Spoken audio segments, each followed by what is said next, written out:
Hey, Money Masters, how are you all doing? I hope that you guys are doing well. Listen, I know I'm supposed to be coming on Fridays, once a week on Fridays at noon.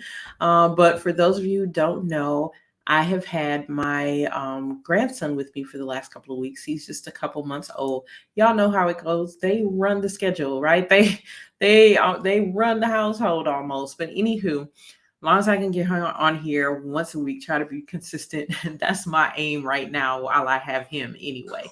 Listen, we want to get into another segment of the Wealth Seed. And on today's segment, of course, I'm going to bring to you one of the craziest money stories ever. And then we're going to dive into our topic for the week, which is three protection objectives when you are investing in the market. And then we are going to talk about one of those objectives very specifically today, which is taxation. And that's going to be our segment on today. Listen, if you are watching, whether you're watching live or whether you're watching the replay, I want you to let me know who you are and where you're watching from. Feel free to comment, chime in, ask questions, all of those things. And if you're watching the replay and I don't happen to see your questions or anything live, I will come back to the post and answer questions. Okay, so let's get into our first segment, which is crazy money stories. And this week's money story is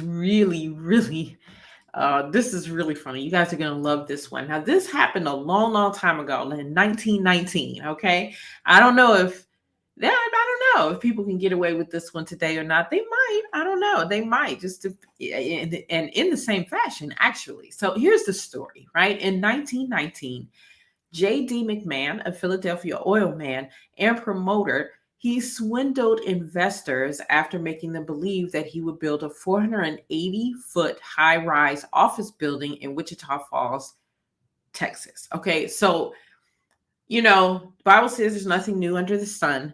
And we've heard of stories very similar to this, right? Where someone is seeking investors and, they say they're going to do a certain thing and they take people's money and they run with it or they do whatever they're going to do with people's money. And, that is very, very unfortunate, and it can discourage people from, investing in people, investing in entrepreneurs with ideas and things like that. But as investors, you got to do your due diligence, right? You got to do your homework, make sure that what you are seeking to invest in, you've checked it all out, all the T's are crossed, all the I's are dotted, right? But anyway, so JD McMahon, he swindled these investors because he told them he's going to build a 480-foot high rise office building in Wichita Falls, Texas. So instead, this is what they got.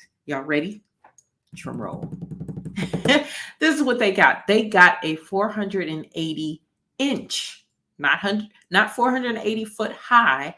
They got a 480 inch 4-story building with no stairway, also known as the world's littlest skyscraper. Now, McMahon took the money, of course, and he went on the run. And when the investors tried to sue him, guess what happened? Guess what happened? What do you think happened?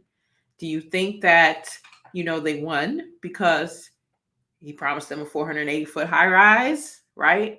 Or do you think they lost? What do you think? Was there some kind of, I don't know, technicality, whatever? What do you think would happen these days? So anyway, the investors tried to sue him. Okay, keyword tried. So when we see or hear the word tried, you should know, okay, this means they probably did not succeed in suing him. And that was the case, right? This is what happened. The judge told them that they had actually approved the building exactly as it was built. What? Who would approve? Okay, somebody saying they coming to me to make a skyscraper 480 feet high, right?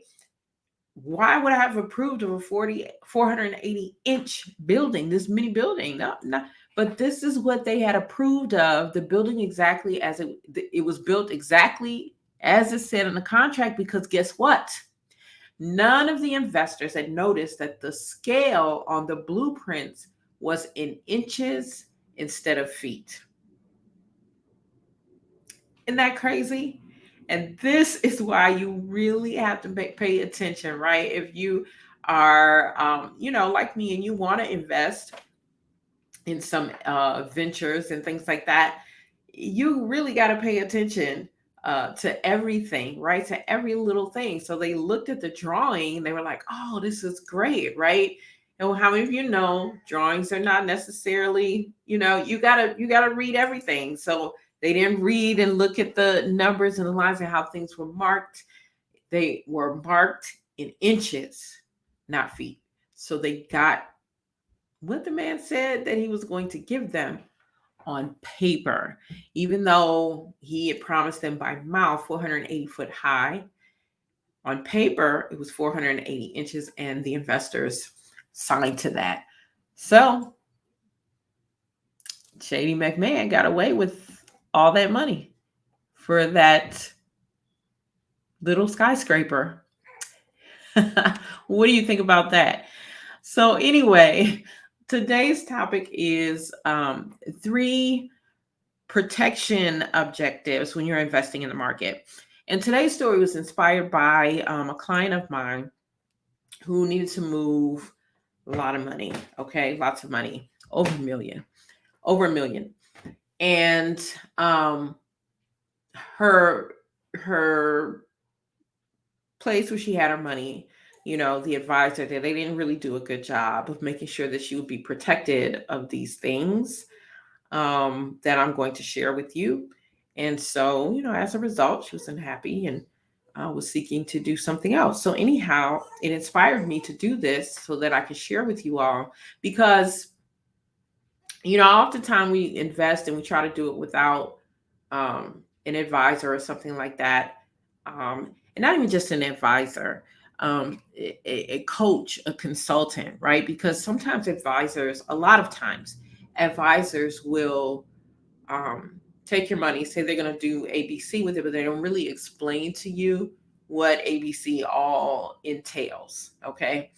So, and that's not really their role. They're not a coach. They're not a consultant. They're just people who you hire to manage your money for you. Okay. So you have to be mindful if you get an advisor, and you get one who's not like me, because I am those three things combined, right? I'm a coach, a consultant, and an advisor, and a planner. All of those things, and I do all of those things. Like, I'm all of that in one. So it is one of my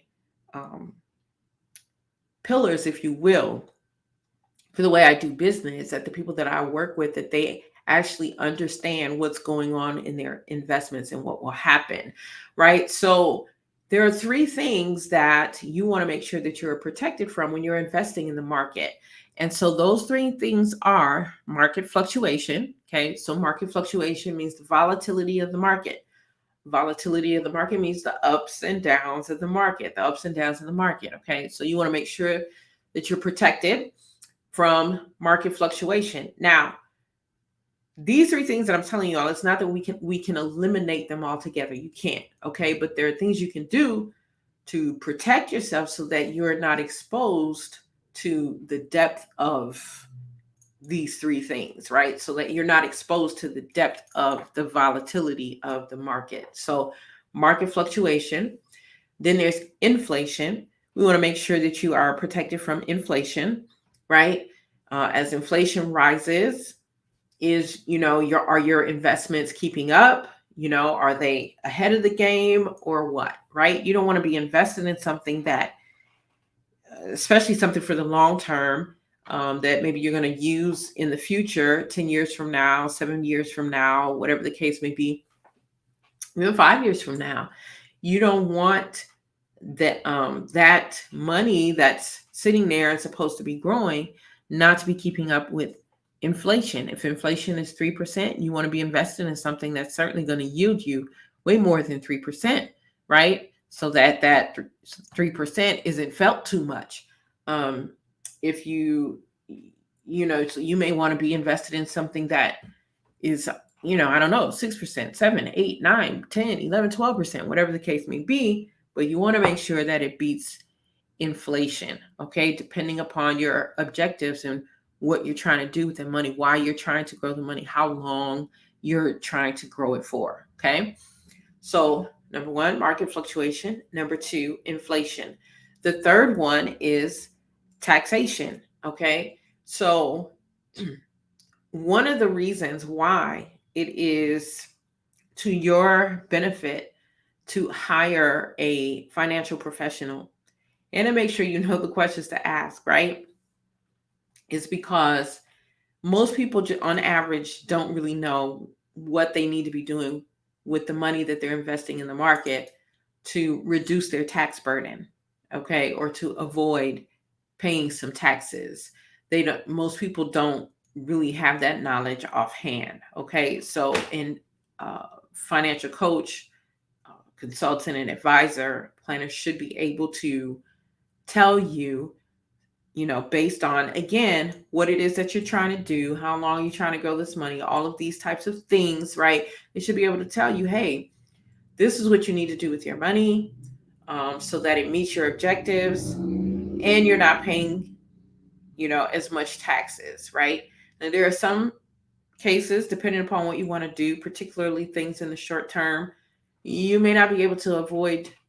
You can, and then just depending upon how soon you're touching the money and all that stuff, you may not be able to avoid some taxes, right? Long term, again, none of these things, short term or long term, you're not going to be able to fully avoid taxes. You're going to pay taxes at some point, but you want some protection, right? So today, let's get into it. Those are the three things: market fluctuation, inflation, taxation. Okay. So if you're not going to work with me, which I hope that if you hired a financial professional, that you would hire me, right? But if you're not going to work with me, whomever you work with, make sure that they know that you want to be protected from market fluctuation, taxation, and inflation. Okay. And the level of protection is going to vary depending upon what you can tolerate, depending upon your objectives and goals. Now, let's get into some strategies for protecting from inflation, because I'm going to take this week and the next 2 weeks to go through these three things and talk about strategies to get to having protection for these things, right? So let's get into it. This week, taxation. What are some strategies for avoiding or minimizing your tax burden? Okay. So in most cases, when you take money out of your investments, it is considered income and it's taxed at the federal, state, and local levels. Okay.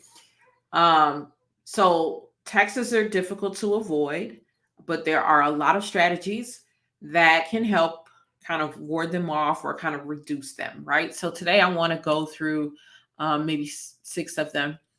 And so the first one is what we call investing in municipal bonds. Now, a municipal bond essentially means that you're lending money to a state or a local government, local municipality, city, okay?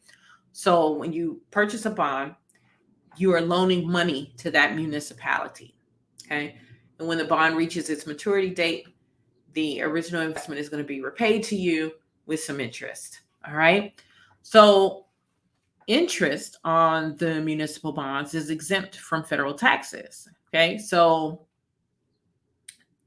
also with municipal bonds, in some states, you may be exempt at the state and local level as well. It just depends on where you live. So you are definitely exempt from federal taxes when you invest in a municipal bond.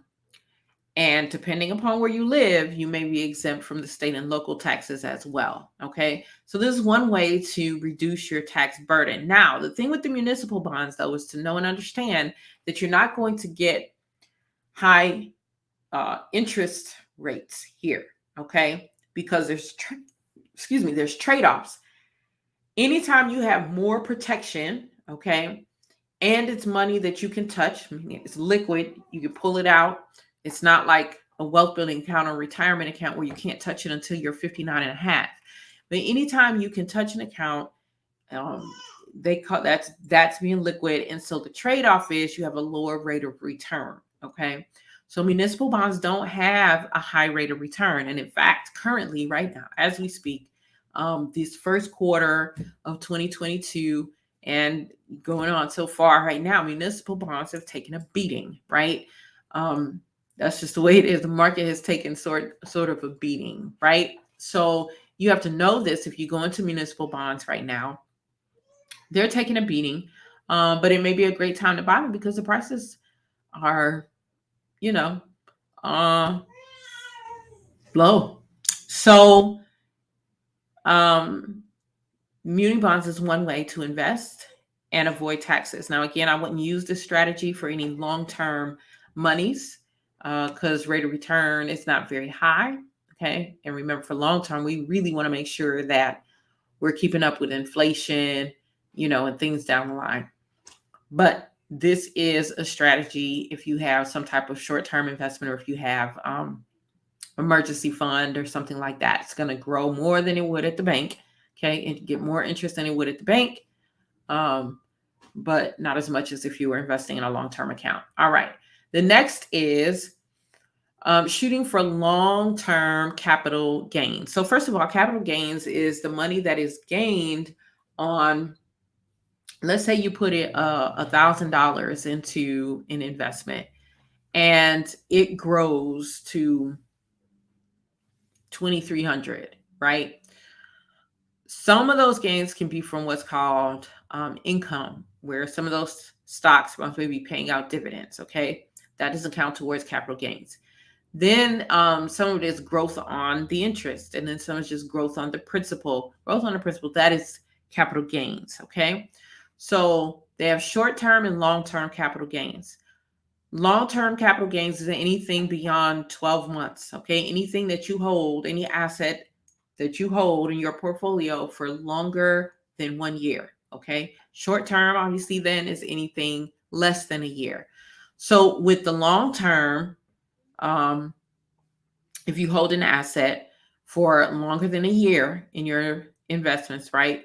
You can enjoy a preferential tax rate, okay? Either 0%, 15%, or 20% on the capital gains, okay? Not the monies that you put in, because the monies you put in have already been taxed. They're after tax dollars.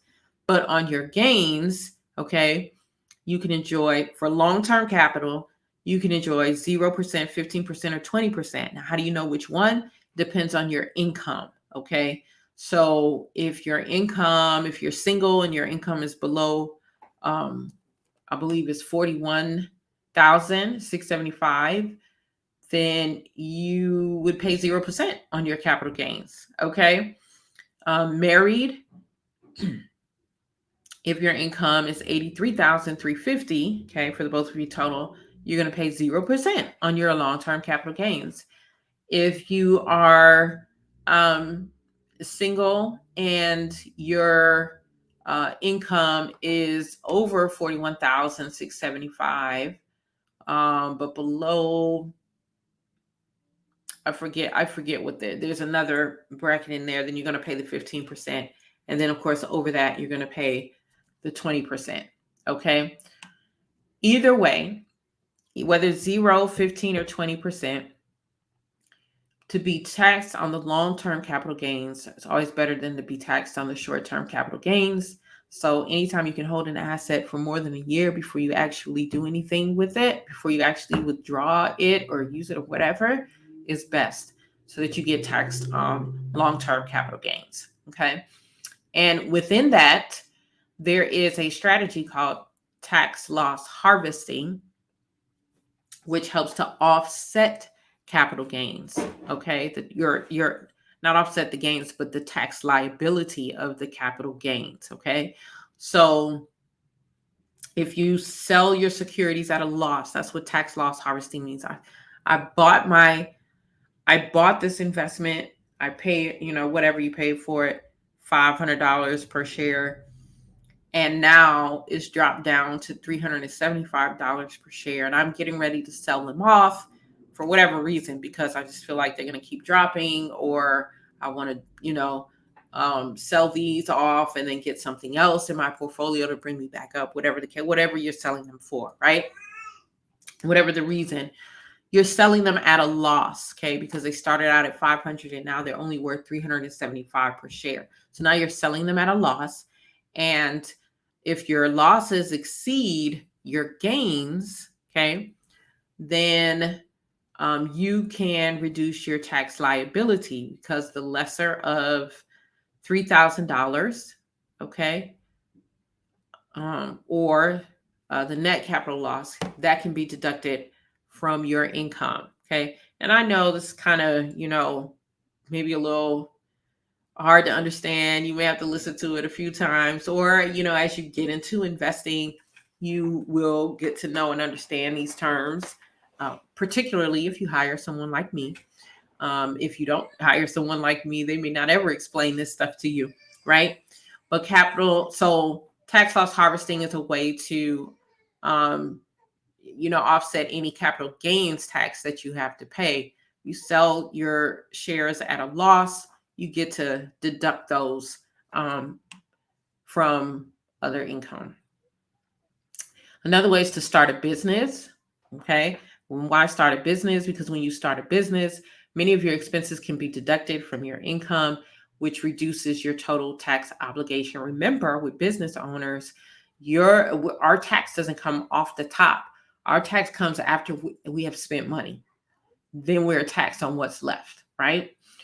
All right. Number 4, you want to max out your retirement accounts, okay, and employee benefits. So if you have a 401k or a 403b, maxing those out, because those monies go in pre-tax, right? So as much money as you can put in there, that's less money that you have to pay taxes on, okay? Then another strategy is using a health savings account, okay? A health savings account helps you to reduce your taxes, all right, because that's income that you put in there pre-tax as well. And then number 6 is claiming different tax credits. So there are a lot of IRS tax credits that reduce taxes, like the earned income tax credit, and so many more, right? But let's talk about the earned income tax credit. For tax year 2021, a low income taxpayer could claim credits up to $6,728 with 3 or more qualifying children, right? $5,980 with 2 children, and $3,618 with 1 child, $542 if you had no children, right? 2022, that earned income credit is going to rise. It has risen, right? And so that is just one way to help you avoid, or offset taxes as well. Okay, so these are various different strategies that can be used to help you to reduce your tax burden or to avoid it. Okay. And although it's important to pay all that is legally owed to tax authorities, nobody has to pay extra. So this is why I'm saying, when you go to invest, don't be so quick to be like, I want to do this on my own. I don't need an advisor. I don't need anybody helping me, blah, blah, blah, because you may not know, how to keep yourself from paying a bunch of taxes. Okay. So if you have any questions, put them there in the comments or in the chat. And that's all that I have for you guys all today. So I'll see you in about a week's time with our next segment. Next time, we're going to be talking about market fluctuation. And I'll come back with another crazy money story, right? And you probably can hear my grandson crying now. That's my song. I got to go. But anywho, hope you enjoyed it. Let me know if you have any questions, and I'll talk to you guys next time. I have been Lexi Johnson, and this has been another segment of The Wealth Seed. See you guys soon. Bye.